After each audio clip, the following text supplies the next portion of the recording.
ഈ തുല്യവേതനം കേട്ട് ഞാൻ മടുത്തു. അത് ഓരോരുത്തരും മാർക്കറ്റിനനുസരിച്ചുള്ള വേതനം ഉണ്ടാവും. പിന്നല്ലാതെ ഇന്ദിരാഗാന്ധി പ്രധാനമന്ത്രി ആവുമ്പോ അവരെ ശമ്പളം തന്നെ പ്രധാനമന്ത്രിക്ക് കിട്ടണം എന്ന് പറഞ്ഞാൽ പറ്റുമോ? എന്തിനല്ലേ ഒരു സാമാന്യ നിയമം? ജെൻഡർ ബേസ്ഡ് അല്ലെന്നേ ഇത്. ഹേമ കമ്മിറ്റി റിപ്പോർട്ടിൽ വിശ്വസിക്കുന്നുണ്ടോ? എനിക്ക് എങ്ങനെ വിശ്വസിക്കാൻ? പുള്ളി എന്റെ ദൈവമൊന്നുമല്ല. അയ്യോ അങ്ങനെ പറഞ്ഞൂടാ, പിന്നെ ഞാൻ എന്തിനു വന്ന? അങ്ങനത്തെ ഒരു ആരോപണമൊക്കെ ഉന്നയിക്കുമ്പോൾ എന്താണ് ഷൈന് പറയാനുള്ളത്? എന്താണ്ടാ യൂസഫേ നിന്റെ ഒരു അഭിപ്രായത്തില്? ഞാൻ റിപ്പോർട്ട് കണ്ടിട്ടില്ല ആക്ച്വലി.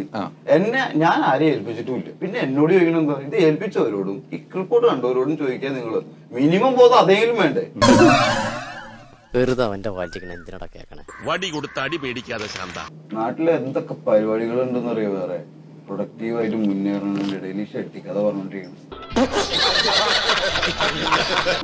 ഷെഡ്ഡി കഥ തന്നെ പറയും നമ്മളിങ്ങനെ. ഈ അമ്മാവനൊരു മാറ്റമില്ല. കുട്ടികളായിട്ട് ടി വി കാണാതിരിക്കുമ്പോൾ നമുക്ക് തന്നെ ടി വി ഓഫ് ചെയ്ത് പോകാവുന്ന ഒരു കണ്ടീഷനിലേക്ക് എത്തുന്നുണ്ട് എന്ന കാര്യത്തിൽ സംശയമില്ല.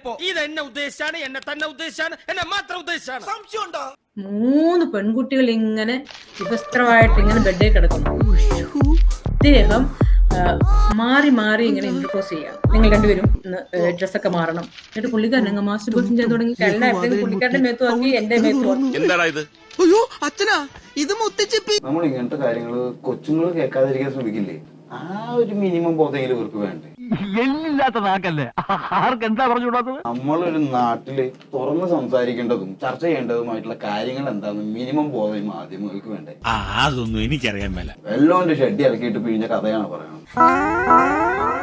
അങ്ങനത്തെ എനിക്ക് നല്ല ഇഷ്ടാ, എനിക്ക് നല്ല ഇഷ്ടാ. അതുകൊണ്ട് ഈ സമൂഹത്തിന് എന്താ ഗുണം? ഗുണങ്ങൾ ഇല്ല എന്ന് പറയുമ്പോൾ ചില സമയങ്ങളിൽ ഗുണങ്ങൾ ഉണ്ടാകുന്നു. ഗുണങ്ങളുണ്ടാവും. അവർക്ക് കാശ് എണ്ണ ബാക്കി പറയണ്ട. കാശ് കുറച്ച് കൂടുതൽ കിട്ടും നിങ്ങൾക്ക് അല്ലേ?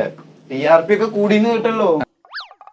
ആരാടാ റമോ നിന്നോട് അപവാദമൊക്കെ പറയുന്നത്? ഒന്ന് പോളയാ. TRP ഒക്കെ കൂടിന്ന് കിട്ടല്ലോ. അതാണ് എന്റെ ആരോഗ്യ രഹസ്യം, എന്റെ ജീവൻ ടോൺ.